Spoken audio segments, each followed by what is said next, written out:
Hello and welcome to Why We Are Christians. My name is Kent Philpott, pastor of Miller Avenue Baptist Church in Mill Valley, California. And but we're talking to somebody way back east, like close to where the capital is. His name is G.Turner, and this is the second program. If you missed the first part, go find the first part. Go find it, and that'll be complete. So we're not going to go back over the early history, John. So we're going to start by, I'd just like you to please inform everybody one more time what you're doing, what your job is, and where you're at, and just the basics. Sure. So I am a professor of history and religious studies at George Mason University. I write and teach about the history of religion in the United States. And the reason I found you is from the most recent article issue of Christianity Today, one of the great publications ever. And I saw what you wrote, and I said, I got to get a hold of this guy. And so thank you for being on the program, John. So we went My pleasure. through the first program. We went around, some of the basics, what you do, how you became a Christian, et cetera, et cetera. And now we're going to go to the history of Christianity. How did this all develop? I mean, from the first century, a bunch of these guys running around, they had no education. There was the 12 apostles, and then there was Stephen, and we don't really know much about what the early history of the church looked like. I'd love to know, is there anything about 50 A.D., 20 years after Jesus' crucifixion, resurrection? Anyway, John, I'd just like to hear from you how you kind of construct that history of Christianity. Sure. So, well, the first thing I'd say is that I'm sure you're familiar with the first chapter or two of Paul's letter to the Galatians. Yes. So, I mean, we think of the book of Acts as sort of the early history of the church, which it is.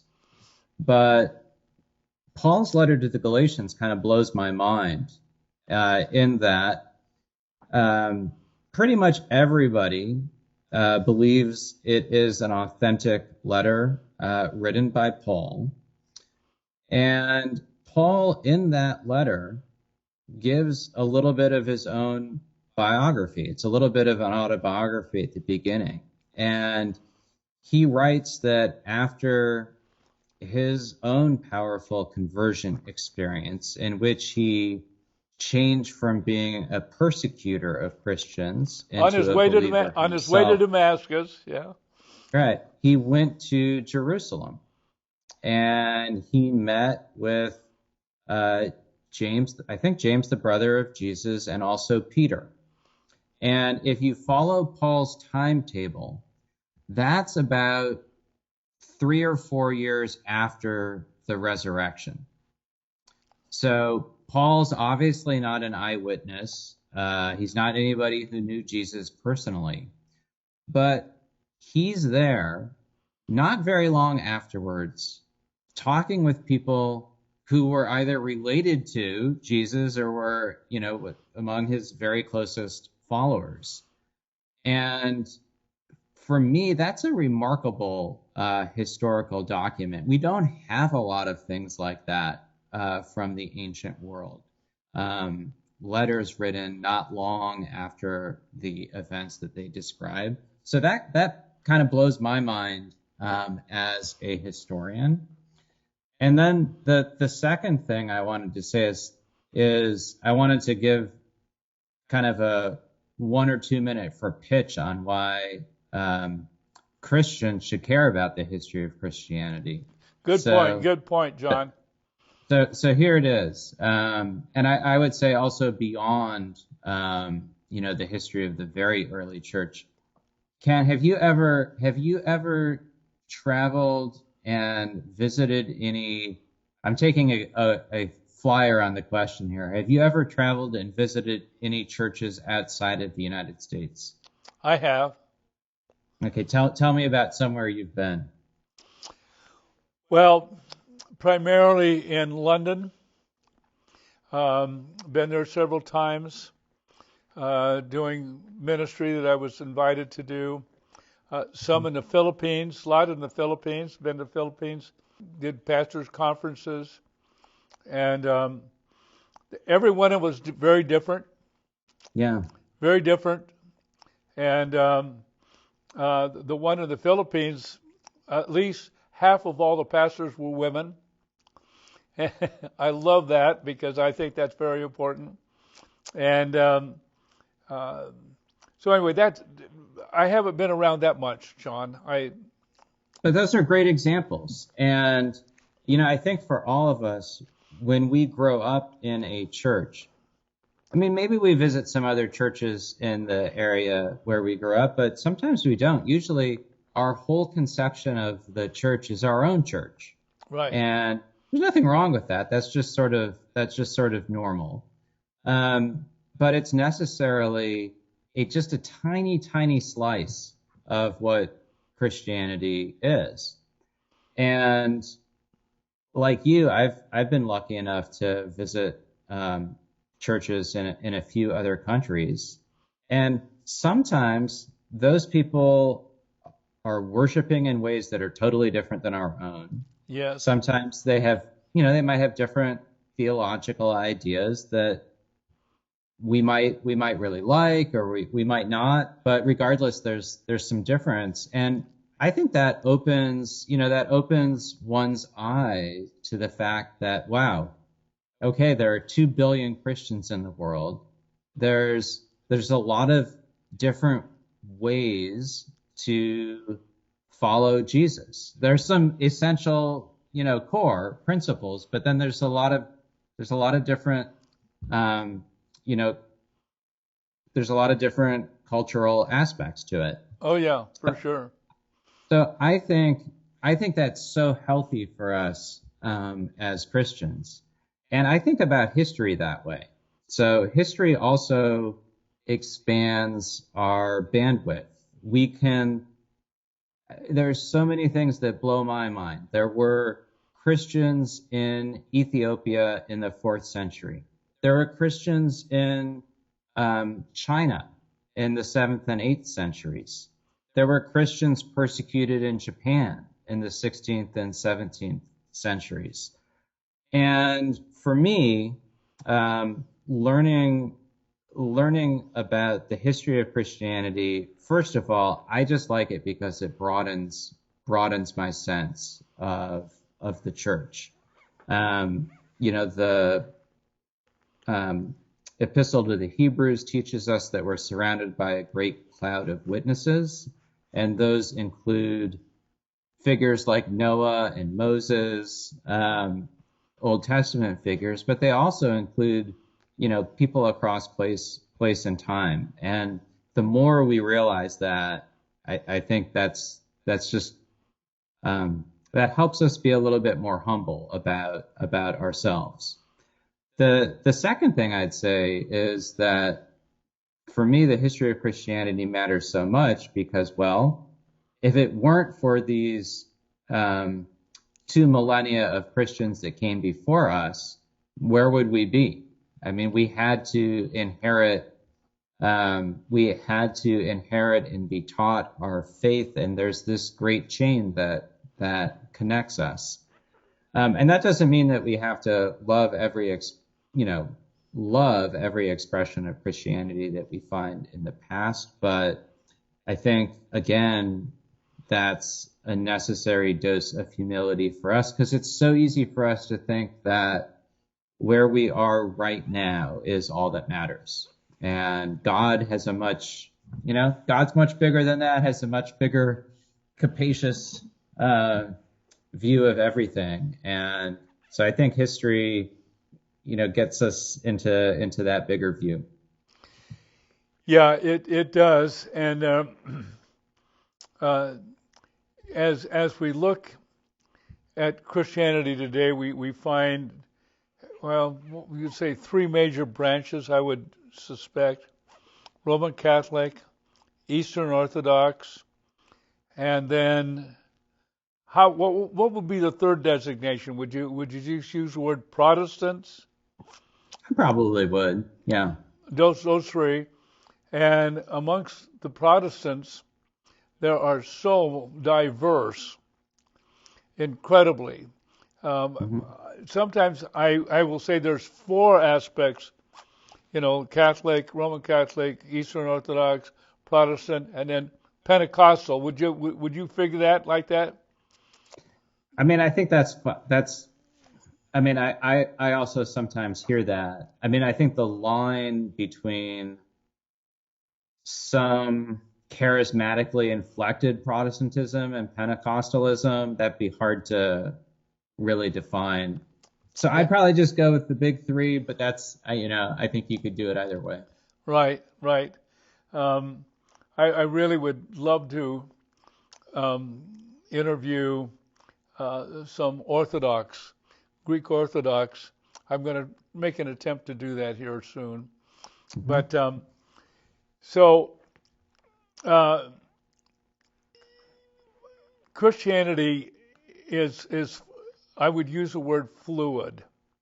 There's Hmm. a fluidity to Christianity that I see, that I've been involved in charismatic, Pentecostal, non-charismatic, non-Pentecostal, um, uh, various kinds of churches. I wouldn't even know how really to describe Miller Avenue Baptist Church. We're a little of a lot of things. Hmm. So um, there's no strict pattern, is what I think I'm trying to say, John. There's no strict pattern of how it must be.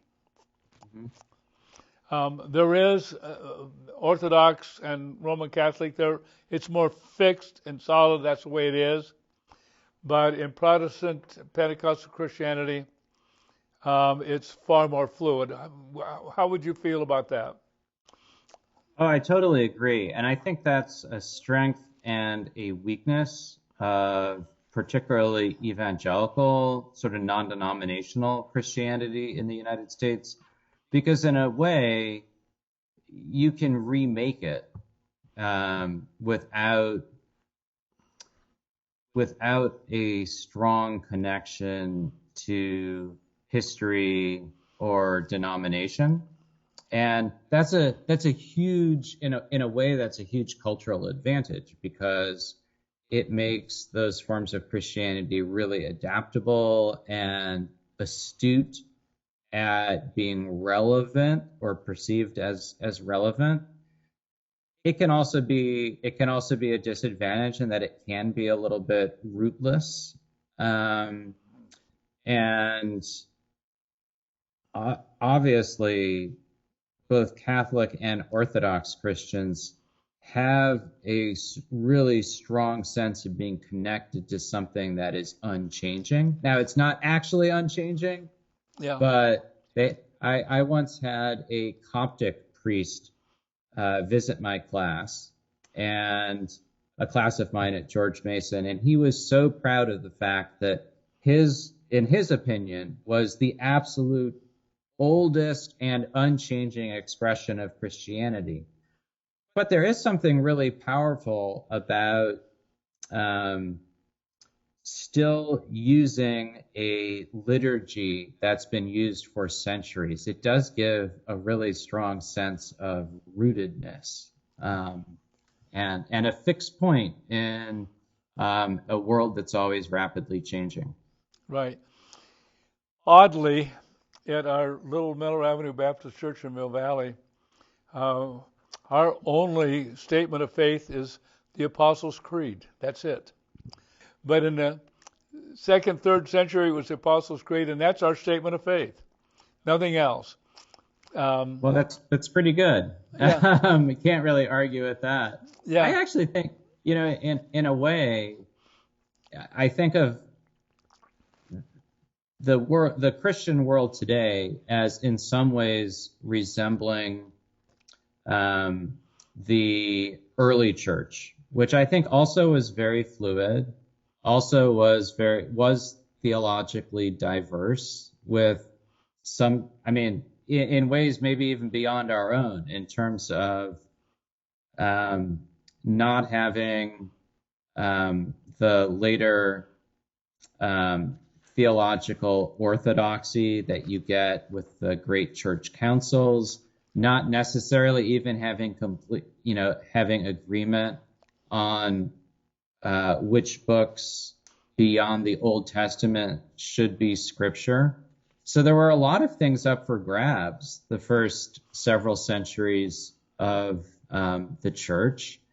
And I think in a not totally dissimilar way, I think a lot of things are up for grabs today in terms of theology and practice.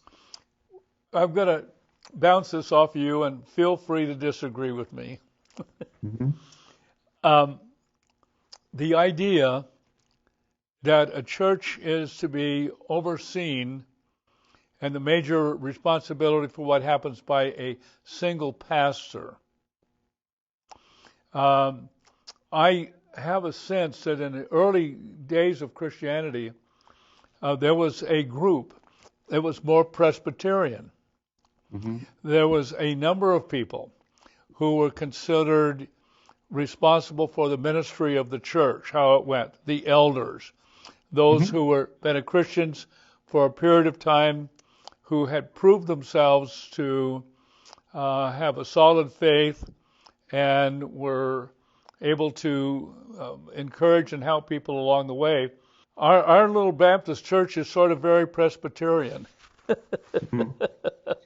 No, that's a good observation. I mean, I think it's a little bit hard. I mean, I think also the idea of deacons was extremely significant in the early church. So the New Testament appears, but the term bishop is also significant. But I think when we today hear bishop, we probably think first and foremost maybe of a Catholic bishop with fancy clothing and maybe lots of power.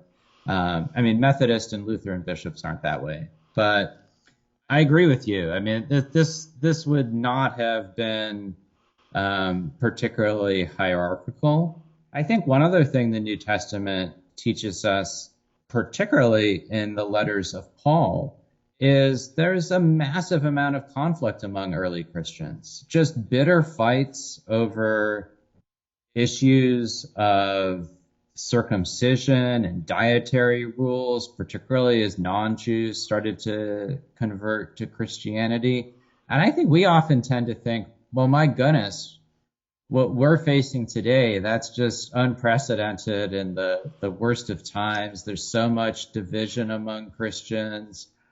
If you read the New Testament, there's just fierce conflict among early Christian leaders. And we talked in the prior episode about a little bit about Presbyterian theology. And one of the bedrock sort of Calvinist Presbyterian principles is that God is sovereign, which doesn't mean we just don't worry at all about the world, but it does mean at the end of the day, I guess also as Luther wrote, a mighty fortress is our God, a bulwark never failing.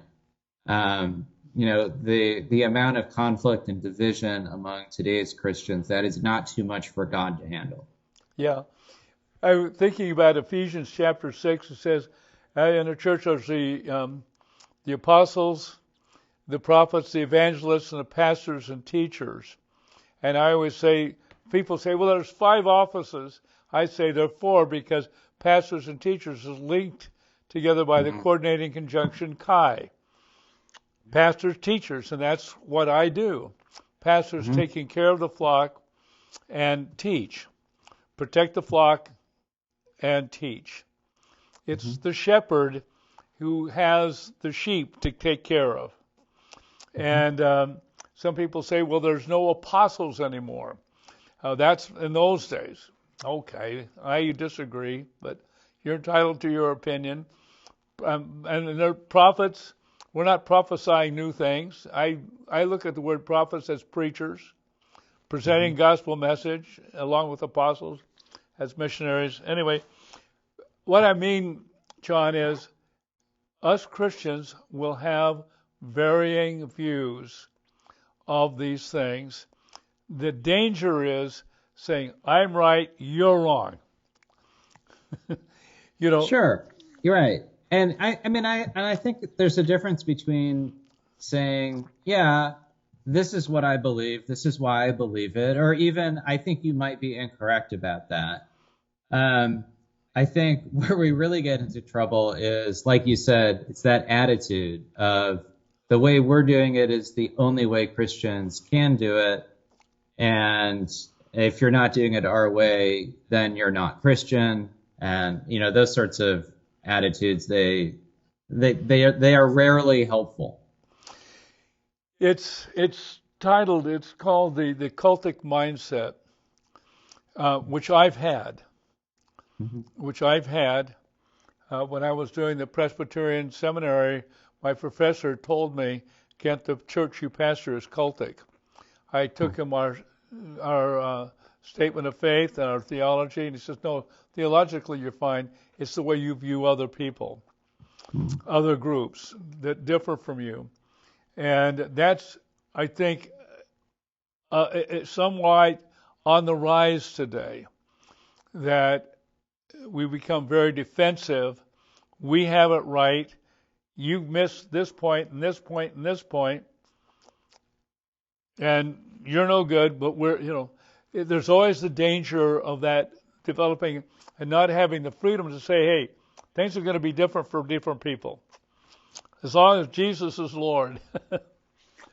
That's why I like to say the paradox. One of my books, Paradoxes. I'm Calvinistic, I'm Arminian, both at the same time. Mhm. I wed the two because I see both. I'm not going to go on this, I'm not going to go on this exclusively, or judge anybody else on that basis of where they are in that.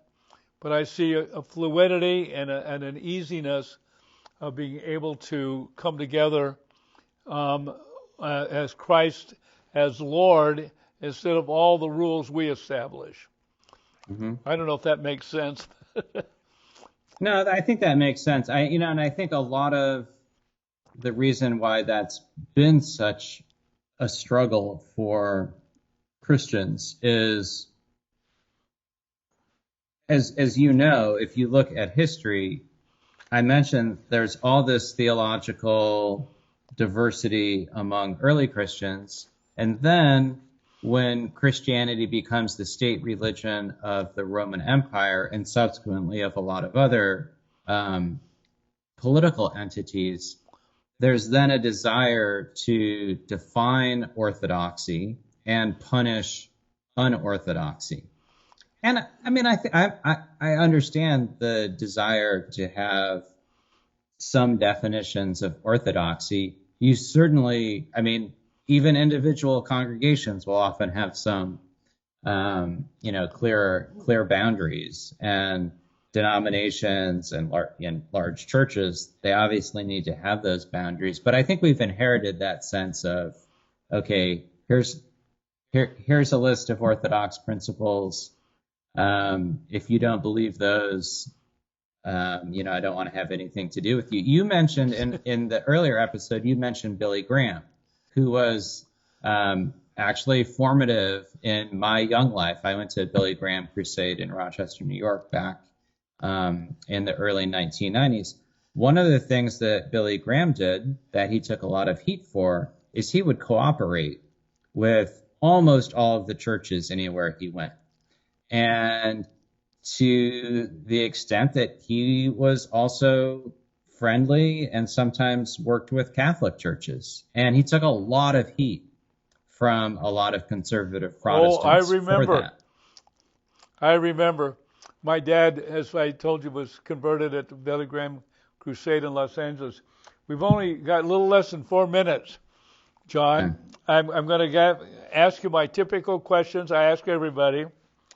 Um, what's your favorite book in the Hebrew Bible, otherwise known as the Old Testament?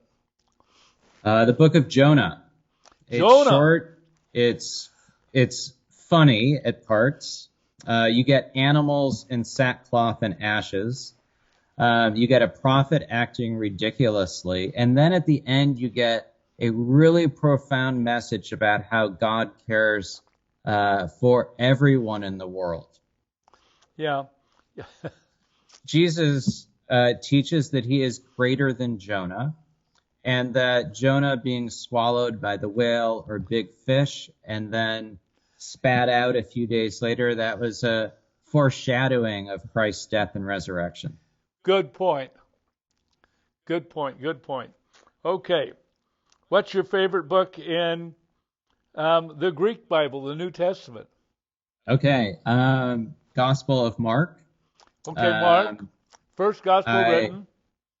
Yeah, I mean, I like it's fast paced, especially in the early chapters. I love this sense of mystery about who Jesus is that he sort of keeps under wraps. And then right at the middle of the Gospel of Mark, Jesus asks his disciples, "Who do you say that I am?" And it's smack dab in the middle, by design. And then after that point, he begins to teach them what his mission is, and that following him is going to be really hard. He invites them to follow him, but it's not because it's going to make um, everything on earth perfect for them. Okay. Yeah. I think for me, Isaiah is my favorite OT book. New Testament, I really haven't made up my mind yet. I haven't made up my mind what is my favorite book in the New Testament. Okay, last. What's your favorite Bible verse? Do you have, John, a favorite Bible verse?